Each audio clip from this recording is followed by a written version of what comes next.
উত্তর কোরিয়া এমন একটি দেশ যেখানে নিয়ন্ত্রণ শুধু একটি নীতি নয়, এটি মানুষের জীবনের অবিচ্ছেদ্য অংশ। জন্মের মুহূর্ত থেকেই এই নিয়ন্ত্রণ শুরু হয়। প্রতিটি নাগরিককে একটি সামাজিক মর্যাদা দেওয়া হয়, যার নাম সংবুন। এটি মূলত একটি শ্রেণীবিন্যাস ব্যবস্থা, যা নির্ধারিত হয় আপনার পরিবারের অতীত ও শাসক গোষ্ঠীর প্রতি তাদের আনুগত্যের ভিত্তিতে। যদি আপনি ভালো সংবুন সম্পন্ন পরিবারে জন্ম নেন, তাহলে ভালো স্কুল, ভালো চাকরি, এমনকি রাজধানী পিয়ংইয়ংয়ে বসবাসের সুযোগও পেতে পারেন। কিন্তু যদি আপনার পরিবারের পটভূমি খারাপ বলে বিবেচিত হয়, তাহলে আপনার ভবিষ্যৎ প্রায় আগেই নির্ধারিত হয়ে যায়। আপনাকে সাধারণ ও কষ্টকর কাজে পাঠানো হয়, দরিদ্র এলাকায় বসবাস করতে বাধ্য করা হয় এবং সারা জীবন সীমিত সুযোগের মধ্যেই কাটাতে হয়। এই নিয়ন্ত্রণ জীবনের প্রতিটি স্তরে বিস্তৃত। স্কুলে শিশুদের শুধু গণিত বা বিজ্ঞান শেখানো হয় না, প্রতিদিন তাদের রাজনৈতিক ক্লাসে অংশ নিতে হয়, যেখানে শাসকের প্রতি নিঃস্বার্থ আনুগত্য ও ভক্তি শেখানো হয়। বই, টেলিভিশন ও রেডিও সবকিছুই কঠোরভাবে সেন্সর করা। সরকারই ঠিক করে দেয় মানুষ কি পড়বে, কি দেখবে এবং কি শুনবে। কাজের ক্ষেত্রেও স্বাধীনতা নেই। আপনি নিজের পছন্দমতো পেশা বেছে নিতে পারবেন না, রাষ্ট্রই আপনার চাকরি নির্ধারণ করে দেয়।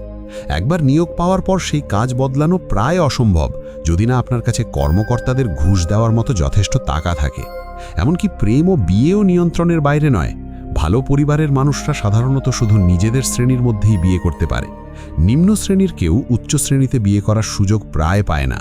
আশ্চর্যের বিষয় হলো, আবেগ পর্যন্ত নিয়ন্ত্রিত। জাতীয় শোকের সময় বা নেতাকে সামনে দেখলে নাগরিকদের নির্দিষ্টভাবে কান্না করতে হয়। উত্তর কোরিয়ায় মানুষের অনুভূতিও যেন তাদের নিজের নয়। এখানে বিশ্বের মুক্ত ইন্টারনেটেও সাধারণ মানুষের প্রবেশাধিকার নেই।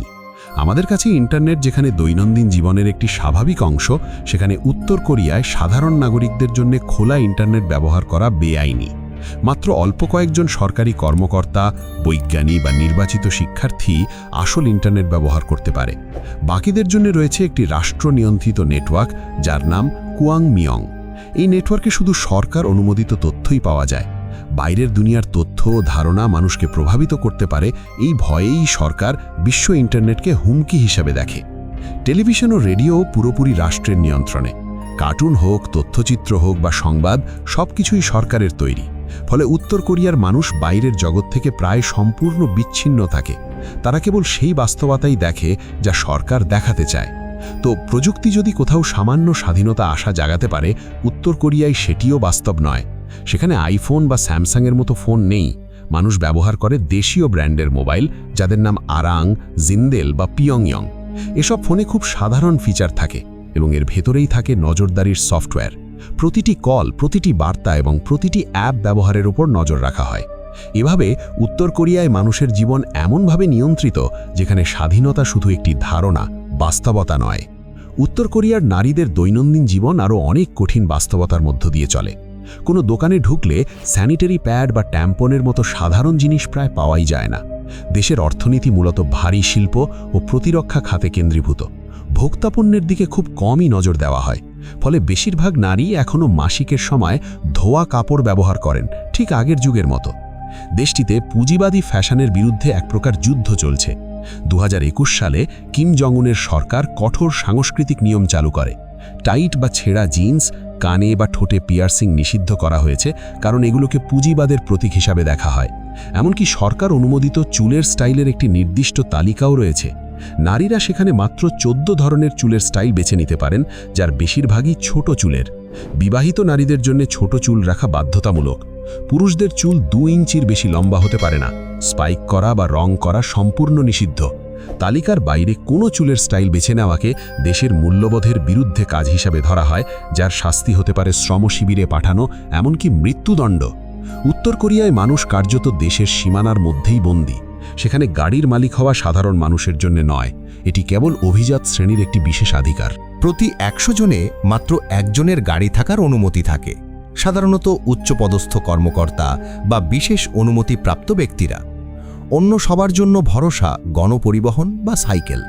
সরকার খুব কড়াভাবে ড্রাইভিং লাইসেন্স দেওয়ার বিষয়টি নিয়ন্ত্রণ করে, তাই রাস্তাঘাট প্রায়ই ফাঁকা দেখা যায়। দেশ ছেড়ে যাওয়া প্রায় অসম্ভব। সাধারণ নাগরিকদের সারা জীবন দেশের সীমানার মধ্যেই থাকার প্রত্যাশা করা হয়। পালিয়ে যাওয়ার চেষ্টা অত্যন্ত বিপজ্জনক, আর যারা কোনোভাবে সফল হন তাদের পরিবারকে পেছনে রেখে যেতে হয়। যেখানে তাদের ওপর নেমে আসে কঠোর শাস্তি, গ্রেপ্তার, আটক কিংবা আরও ভয়াবহ পরিণতি। উত্তর কোরিয়ার শ্রমিকরা মাসে কত টাকা আয় করেন, এই প্রশ্ন অনেকের কৌতূহল জাগায়। বাস্তবতা জানলে যে কেউ বিস্মিত হবে। সেখানে মাসিক আয় আশ্চর্যজনকভাবে খুবই কম। সাধারণভাবে একজন শ্রমিকের আয় মাত্র 3 থেকে 10 মার্কিন ডলারের মধ্যে। কারখানার শ্রমিকরা গড়ে 3 থেকে $5 পান, শিক্ষকরা এর চেয়ে সামান্য বেশি, আর এমনকি ডাক্তাররাও মাসে মাত্র 10 থেকে $15 বেশি আয় করেন না। যাদের দেশটির মেরুদণ্ড বলা হয়, সেই সেনা সদস্যরাও পান শুধু নামমাত্র বেতন। এই অত্যন্ত কম আয়ের পরও সমাজ কোনোভাবে টিকে আছে মূলত রাষ্ট্রের ভর্তুকির কারণে। পরিবারগুলো বিনামূল্যে বাসস্থান, চাল, রান্নার তেল, বিদ্যুৎ, সরকারি শিক্ষা ও স্বাস্থ্যসেবা পায়। কিন্তু এই ব্যবস্থা মোটেও স্থিতিশীল নয়। অনেক সময় এমনও হয় যে পরিবারগুলো মাসের পর মাস পর্যাপ্ত চাল বা তেল পায় না। তখন মানুষকে ভরসা করতে হয় অস্থায়ী বাজারের ওপর, যেগুলোকে বলা হয় জাংমাদাং। এসব বাজারে দৈনন্দিন প্রয়োজনীয় জিনিস পাওয়া যায়, তবে দাম অনেক বেশি। রাষ্ট্রের রেশন শেষ হয়ে গেলে টিকে থাকার জন্য এই বাজারগুলো মানুষের কাছে অপরিহার্য হয়ে ওঠে। দৈনন্দিন জীবন সেখানে অত্যন্ত কঠিন। বিদ্যুৎ বিভ্রাট একটি সাধারণ ঘটনা, আর রাত নামলেই পিয়ংইয়ং ছাড়া প্রায় পুরো দেশ অন্ধকারে ডুবে যায়। গ্রামাঞ্চলে দিনে মাত্র কয়েক ঘন্টার জন্য বিদ্যুৎ আসে। অনেক শিক্ষার্থী রাস্তার বাতির নিচে পড়াশোনা করে, আর বাড়িতে মানুষ মোমবাতি বা কেরোসিন বাতি ব্যবহার করে। তুলনামূলকভাবে সচ্ছল পরিবারগুলো গাড়ির ব্যাটারি কিনে বিদ্যুৎ জমা রাখে, কিন্তু তা দিয়ে বড়জোর কয়েকটি বাল্ব জ্বালানো বা একটি ফোন চার্জ দেওয়াই সম্ভব। গরম পানির সমস্যাও খুবই সাধারণ। অনেক অ্যাপার্টমেন্ট ভবনে গরম পানির ব্যবস্থা নেই, তাই মানুষকে যেতে হয় পাবলিক বাথ হাউসে, যেখানে কয়লা, কাঠ বা তেল জ্বালিয়ে পানি গরম করা হয়। শীতকালে সেখানে গোসলের জন্য দীর্ঘ লাইনে দাঁড়াতে হয়। যারা অপেক্ষা করতে চায় না, তারা বাড়িতেই পাত্রে পানি গরম করে ব্যবহার করে। সামরিক শক্তির দিক থেকে উত্তর কোরিয়াকে এশিয়ার অন্যতম ভয়ঙ্কর শক্তি বলা হয়। একটি মাত্র নির্দেশে দেশটি দক্ষিণ কোরিয়াকে ধ্বংস করতে পারে, এই ধারণা কোনো অতিরঞ্জন নয়, বরং বাস্তবতার উপর ভিত্তি করেই তৈরি। 2006 সালের পর থেকে উত্তর কোরিয়া একাধিকবার পারমাণবিক পরীক্ষা চালিয়েছে, যার মধ্যে 2017 সালের একটি বিস্ফোরণ হিরোশিমায় ফেলা বোমার চেয়েও অনেক বেশি শক্তিশালী বলে মনে করা হয়। এই কারণেই যুক্তরাষ্ট্রের মতো দেশও পিয়ংইয়ংয়ের পারমাণবিক সক্ষমতাকে অত্যন্ত সতর্কতার সঙ্গে বিবেচনা করে। এত বিপুল সংখ্যক সেনা গড়ে তুলতে উত্তর কোরিয়ায় কঠোর বাধ্যতামূলক সামরিক সেবা চালু রয়েছে। এখানে নারী ও পুরুষ উভয়কেই সেনাবাহিনীতে যোগ দিতে হয়।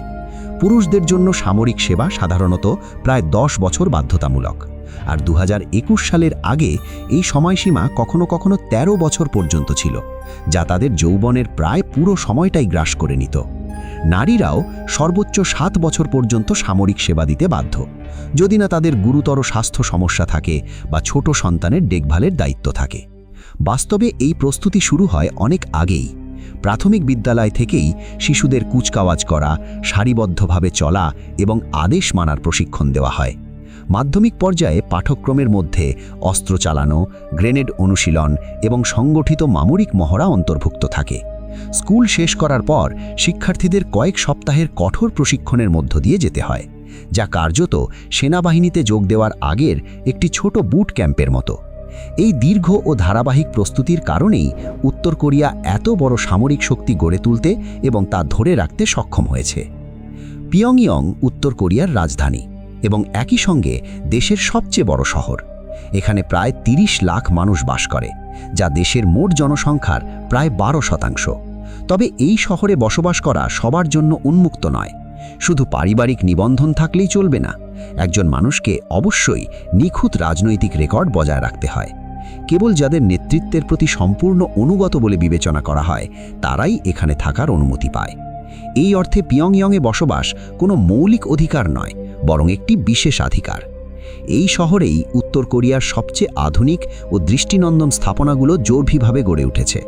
এর মধ্যে সবচেয়ে পরিচিত হল 105 তলা লিউগিয়ং হোটেল, যা একসময় 1990 সালের দশকে বিশ্বের সবচেয়ে উঁচু হোটেল হওয়ার কথা ছিল, কিন্তু পরে দীর্ঘদিন ধরে অব্যবহৃত অবস্থায় দাঁড়িয়ে থাকার জন্য কুখ্যাত হয়ে ওঠে। শহরে আরও রয়েছে বিজয় তরণ, যার উচ্চতা 60 মিটারেরও বেশি। এবং যা প্যারিসের আর্ক দে ট্রিয়াম্ফের চেয়েও উঁচু। এর সামনেই দাঁড়িয়ে আছে 170 মিটার উঁচু জুচে টাওয়ার, যা জাতীয় আদর্শের একটি গুরুত্বপূর্ণ প্রতীক। অনেকেই মনে করেন বিশ্বের সবচেয়ে বড় স্টেডিয়াম যুক্তরাষ্ট্র বা ইউরোপে অবস্থিত, কিন্তু বাস্তবে সেটি পিয়ংইয়াংয়েই। রাংরাডো মেইডে স্টেডিয়ামে প্রায় 1.5 লক্ষ মানুষ একসঙ্গে বসতে পারে, যা বড় উৎসব, কুচকাওয়াজ ও সমন্বিত অনুষ্ঠানের জন্য ব্যবহৃত হয়। ভূপৃষ্ঠের নিচেও পিয়ংইয়াংয়ের আরেকটি ভিন্ন জগৎ রয়েছে। পিয়ংইয়াং মেট্রোর 2টি লাইন আছে, আর এর স্টেশনগুলো সাজানো হয়েছে অত্যন্ত জাঁকজমকপূর্ণভাবে, যেন বিশাল কোনো প্রাসাদ হল। ঝাড়বাতি, দেয়াল চিত্র এবং পালিশ করা মার্বেল স্তম্ভে স্টেশনগুলো সজ্জিত। অনেক স্টেশন প্রায় 100 মিটার গভীরে নির্মিত, যাতে দৈনন্দিন যাতায়াতের পাশাপাশি জরুরি অবস্থায় আশ্রয়কেন্দ্র হিসাবেও ব্যবহার করা যায়। পিয়ংইয়াংয়ের একটি সাধারণ দিন শুরু হয় খুব ভোরে এবং বেশ উচ্চ শব্দে। সকাল 6টার দিকে জনসাধারণের জন্য স্থাপিত লাউডস্পিকার দিয়ে বিপ্লবী সঙ্গীত বাজতে থাকে, যা শহরের মানুষকে ঘুম থেকে জাগিয়ে তোলে এবং দিনের সূচনা ঘোষণা করে। যানবাহনের দিক থেকে পিয়ংইয়াং বেশ ব্যতিক্রম। এটি বিশ্বের হাতে গোনা কয়েকটি রাজধানীর একটি, যেখানে কেউ প্রশস্ত বুলেভার্ডের মাঝখানে দাঁড়িয়ে অনেক দূর তাকিয়েও খুব কম গাড়ি দেখতে পায়। তাহলে মানুষ প্রতিদিন যাতায়াত করে কিভাবে? এর প্রধান উত্তর হল গণপরিবহন। বাস ও ট্রাম প্রায় যাত্রীতে ঠাসা থাকে। অনেক ট্রেনই পুরনো, কিছু এসেছে সাবেক পূর্ব জার্মানি থেকে, তবুও সেগুলো প্রতিদিন নিয়মিত চলাচল করে। অধিকাংশ বাসিন্দার জন্য এগুলি অফিস বা স্কুলে যাওয়ার প্রধান ভরসা। গণপরিবহনের পাশাপাশি সাইকেলও বহু পরিবারের জন্য একটি গুরুত্বপূর্ণ মাধ্যম। একসময় নারীদের সাইকেল চালানোকে অশোভন মনে করা হতো এবং তা নিষিদ্ধ ছিল, কিন্তু পরে সেই নিয়ম তুলে নেওয়া হয়। এরপর থেকেই সাইকেল রাস্তায় ভরে যায় এবং জ্বালানি সংকটের সময় এটি সাশ্রয়ী ও ব্যবহারিক বাহন হিসাবে জনপ্রিয় হয়ে ওঠে। উত্তর ও দক্ষিণ কোরিয়ার সম্পর্ক যে চরম বৈরিতায় ভরা তা সবারই জানা, তবে তাদের সংঘাতের রূপ কখনো কখনো অদ্ভুত ও শিশুসুলভ মনে হয়। উত্তর কোরিয়া যেখানে পারমাণবিক অস্ত্রের হুমকি দেয়, দক্ষিণ কোরিয়া সেখানে বেছে নিয়েছে এক ভিন্ন অস্ত্র, কে-পপ। দক্ষিণ কোরিয়ার সামরিক বাহিনীর সীমান্ত জুড়ে 6 মিটার উঁচু বহু শক্তিশালী লাউডস্পিকার স্থাপন করে, যেগুলোর শব্দ 20 কিলোমিটার পর্যন্ত উত্তর কোরিয়ার ভেতরে পৌঁছতে পারে।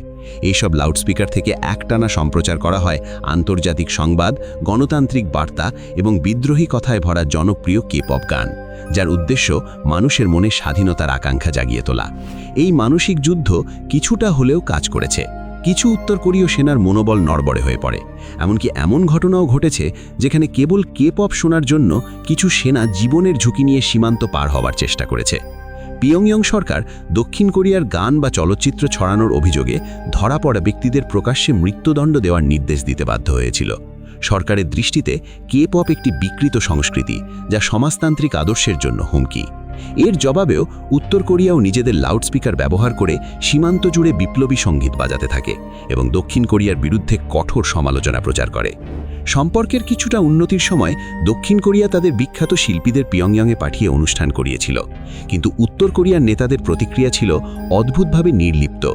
তারা পুরো অনুষ্ঠান জুড়ে আবেগহীন মুখে বসে থাকতেন এবং প্রতিটি গানের শেষে যেন যন্ত্রের মতো একসঙ্গে তালি দিতেন। অনেকেই রসিকতা করে বলেন, ক্যামেরার সামনে হাসলে হয়তো পর্দার আড়ালে গুলি খাওয়ার ঝুঁকি ছিল। সম্পর্ক আবার খারাপ হলে দক্ষিণ কোরিয়া কৌশল বদলে সীমান্ত পেরিয়ে বেলুনের মাধ্যমে লিফলেট, ইউএসবি ড্রাইভে ভরা কোরিয়ান নাটক ও কে-পপ গান, এমনকি মার্কিন ডলার পাঠাতে শুরু করে। এর জবাবে উত্তর কোরিয়া দক্ষিণ কোরিয়ার দিকে হাজার হাজার বেলুন ছেড়ে দেয়, যেগুলোতে ছিল আবর্জনা। মোট প্রায় 15 টন বর্জ্য পাঠানো হয়েছিল, যার একটি বেলুন গিয়ে পড়ে দক্ষিণ কোরিয়ার প্রেসিডেন্সিয়াল প্যালেসের কাছাকাছি। উত্তর কোরিয়া নিজেকে সমাজতান্ত্রিক রাষ্ট্র বলে দাবি করলেও বাস্তবে এটি আধুনিক যুগের এক সামন্ততান্ত্রিক রাজবংশের মতো পরিচালিত হয়। ক্ষমতা এখানে বাবার কাছ থেকে ছেলের হাতে হস্তান্তরিত হয়েছে। কিম ইল সুং থেকে কিম জং ইল, তারপর কিম জং উন। এখন দৃষ্টি ধীরে ধীরে গিয়ে পড়ছে কিম জং উনের কন্যা কিম জু এর দিকে। তিনি এখনও কিশোরী, কিন্তু ইতিমধ্যেই সামরিক কুচকাওয়াজ থেকে শুরু করে ক্ষেপণাস্ত্র পরিদর্শনের মতো গুরুত্বপূর্ণ অনুষ্ঠানে উপস্থিত হয়েছেন। রাষ্ট্রীয় গণমাধ্যম তাকে সম্মানিত বলে সম্বোধন করছে, যা সাধারণত কেবল সর্বোচ্চ নেতার জন্য ব্যবহৃত হয়। অনেকেই মনে করেন ভবিষ্যৎ উত্তরাধিকারী হিসাবে তাকে প্রস্তুত করা হচ্ছে। এই রাজবংশে রয়েছে বিশেষ কিছু নিয়ম। নেতার নামের সঙ্গে মিল থাকা কোনো নাম রাখা নিষিদ্ধ এবং এটি অশুভ বলে বিবেচিত। দেশটি নিজস্ব ক্যালেন্ডার ব্যবহার করে, যাকে বলা হয় জুচে ক্যালেন্ডার, যার গণনা শুরু হয়েছে 1912 সালে কিম ইল সুংয়ের জন্ম থেকে। ফলে 2025 সাল উত্তর কোরিয়ায় আসলে জুচে বর্ষ 114। নেতার সুরক্ষা ব্যবস্থাও সামন্ততান্ত্রিক ধাঁচে চলে। বিশেষ দেহরক্ষী বাহিনীতে দায়িত্ব প্রজন্মের পর প্রজন্মে হস্তান্তরিত হয়। যে বাবা কিম ইল সুং বা কিম জং ইলকে রক্ষা করতেন, তার ছেলে এখন কিম জং উনের দেহরক্ষী হিসাবে কাজ করেন। ক্ষমতার দ্বন্দ্ব এখানে নির্মম। 2013 সালে কিম জং উনের চাচা জাং সং থেক, যিনি একসময় দেশের দ্বিতীয় সর্বোচ্চ ক্ষমতাধর ব্যক্তি ছিলেন, রাষ্ট্রদ্রোহের অভিযোগে সরিয়ে দেওয়া হয়। 2017 সালে কিম জং উনের সৎ ভাই কিম জং নাম মালয়েশিয়ার কুয়ালালামপুর বিমানবন্দরে হত্যা হন। 2 নারী তার মুখে ভিএক্স স্নায়ু গ্যাস মাখিয়ে দেয় এবং মাত্র 20 মিনিটের মধ্যেই তার মৃত্যু ঘটে। অনেকের ধারণা সম্ভাব্য হুমকি হিসেবে দেখেই কিম জং উন এই হত্যার নির্দেশ দিয়েছিলেন। উত্তর কোরিয়ায় সরকারের সমালোচনা করার কোনো সুযোগ নেই। বিশ্বের অধিকাংশ দেশে মানুষ সরকার সম্পর্কে ভিন্ন মত প্রকাশ করতে পারে, কিন্তু এই স্বাধীনতা সেখানে নেই। প্রতিটি নাগরিককে কিম জং উন এবং তার পরিবারের প্রতি আনুগত্যের শপথ নিতে হয়। কেউ যদি সর্বোচ্চ নেতার বিরোধিতা করে, অপছন্দ প্রকাশ করে বা সামান্য অপমানও করে, তাহলে তার শাস্তি শুধু তার জন্য নয়, পুরো পরিবারকে কারাবন্দী করা বা মৃত্যুদণ্ড দেওয়া পর্যন্ত হতে পারে। এখানে ভয়ই শাসনের প্রধান হাতিয়ার, আর নীরবতাই মানুষের একমাত্র নিরাপদ আশ্রয়। উত্তর কোরিয়ার নারীদের অনেক সময় বিশ্বের সবচেয়ে কঠিনভাবে বিয়ে করা যায় এমন নারী বলা হয়। দেশটি বাইরের বিশ্বের সঙ্গে প্রায় সম্পূর্ণভাবে বিচ্ছিন্ন থাকায় পশ্চিমা সংস্কৃতি, সৌন্দর্যের আধুনিক ধারা বা কসমেটিক সার্জারি প্রভাব এখানে খুব কমই দেখা যায়। নারীরা সাধারণত তাদের স্বাভাবিক চেহারা বজায় রাখেন। পূর্ব এশিয়ায় প্রচলিত একপালক চোখ, সরু নাক ও মসৃণ ফর্সা ত্বকই এখানে বেশি দেখা যায়। পোশাকের ক্ষেত্রে সাধারণত শালীনতা ও পরিপাট্যকে গুরুত্ব দেওয়া হয়। লম্বা স্কার্ট, লম্বা হাতা, উঁচু গলার জামা এবং নরম রঙের পোশাকই বেশি প্রচলিত। একসময় এমনও ছিল যখন নারীদের প্যান্ট পরা নিষিদ্ধ ছিল। প্রয়াত নেতা কিম ইল সুং বলেছিলেন, প্যান্ট শুধু পুরুষদের জন্য উপযুক্ত। সেই সময় নারীরা অফিসের পোশাক থেকে শুরু করে ঐতিহ্যবাহী পোশাক, সব ক্ষেত্রেই গোড়ালি পর্যন্ত লম্বা স্কার্ট পরতেন। কিম জং উন ক্ষমতায় আসার পরই এই নিয়ম তুলে নেওয়া হয় এবং নারীরা আবার প্যান্ট পরার অনুমতি পান। বিয়ের ক্ষেত্রেও নিয়মকানুন বেশ কঠোর।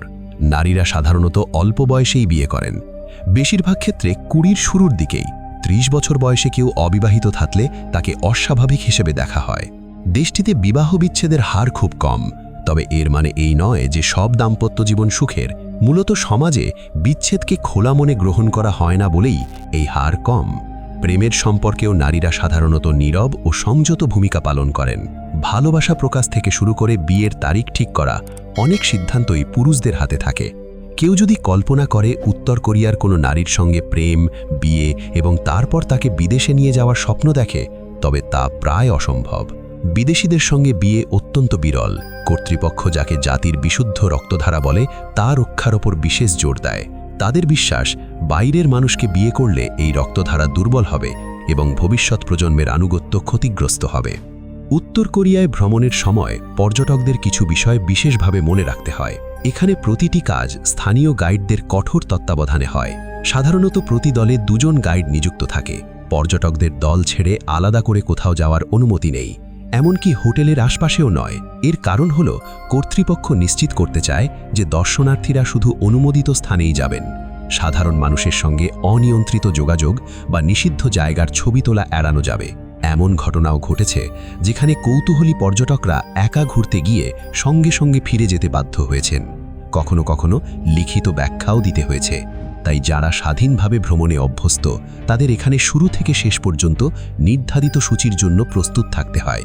খাবারের সময়ও এই নিয়ন্ত্রণ চোখে পড়ে। সাধারণত দলের সবার জন্য একই ধরনের খাবার পরিবেশন করা হয়। ব্যক্তিগত পছন্দের তেমন সুযোগ থাকে না। আপনি যদি ঝাল খাবার না খেতে পারেন বা ভিন্ন পরিমাণ চান, তবে আলাদা করে অনুরোধ করা কর্মীদের জন্য বিব্রতকর পরিস্থিতি তৈরি করতে পারে। কিছু পর্যটক সঙ্গে করে বিস্কুট বা চকলেটের মতো হালকা খাবার নিয়ে আসেন, তবে এসব খাবার স্থানীয় মানুষের মধ্যে ভাগ করে দেওয়াকে অনেক সময় অনুমোদিত সীমার বাইরে যাওয়া হিসেবে দেখা হয়। তাই এসব খাবার নিজের ঘরে বা ট্যুর গ্রুপের মধ্যে নীরবে খাওয়াই নিরাপদ বলে মনে করা হয়। আরেকটি বিষয় যা অনেক দর্শনার্থীকে অবাক করে তা হলো কেনাকাটা ও অর্থ লেনদেনের পদ্ধতি। এসব কাজ সাধারণত শুধু বিদেশিদের জন্য নির্ধারিত দোকানেই সীমাবদ্ধ থাকে। পর্যটকদের সাধারণ সুপারমার্কেটে ঢোকার অনুমতি নেই। যারা স্থানীয় দোকানে ঢোকার চেষ্টা করেছেন তাদের অনেক সময় বাধা দেওয়া হয়েছে। এর ফলে কেনাকাটার অভিজ্ঞতা কিছুটা সাজানো বা কৃত্রিম মনে হয়, যেখানে পণ্য ও দাম বাস্তব দৈনন্দিন জীবনের সঙ্গে অনেকটাই ভিন্ন। এই 15টি তথ্য উত্তর কোরিয়ার জীবনের এক চমৎপ্রদ ও কঠোর বাস্তবতা তুলে ধরে। একটি দেশ যেখানে মানুষের অস্তিত্বের প্রতিটি দিক রাষ্ট্রের নিয়ন্ত্রণে। জন্মের মুহূর্তে নির্ধারিত সামাজিক মর্যাদা থেকে শুরু করে কি পোশাক পরবে, কোন কাজ করবে বা কি অনুভূতি প্রকাশ করতে পারবে, সবকিছুর ওপরই নিয়ন্ত্রণ আরোপিত। আমরা যেভাবে স্বাধীনতাকে চিনি সেখানে তার অস্তিত্ব প্রায় নেই বললেই চলে। সবচেয়ে বিস্ময়কর বিষয় হলো এই শাসন ব্যবস্থা এতটাই সর্বব্যাপী যে তা মানুষের দৈনন্দিন জীবনের প্রতিটি ক্ষুদ্র বিষয়ে গিয়ে পৌঁছেছে। নির্দিষ্ট চুলের স্টাইল নিষিদ্ধ করা, ইন্টারনেট ব্যবহারে কঠোর বিধিনিষেধ কিংবা আদেশ পেলে কান্না করার বাধ্যবাধকতা, সব মিলিয়ে উত্তর কোরিয়া মহান বিশ্বের সবচেয়ে চরম রাষ্ট্র নিয়ন্ত্রণের উদাহরণ হয়ে দাঁড়িয়েছে।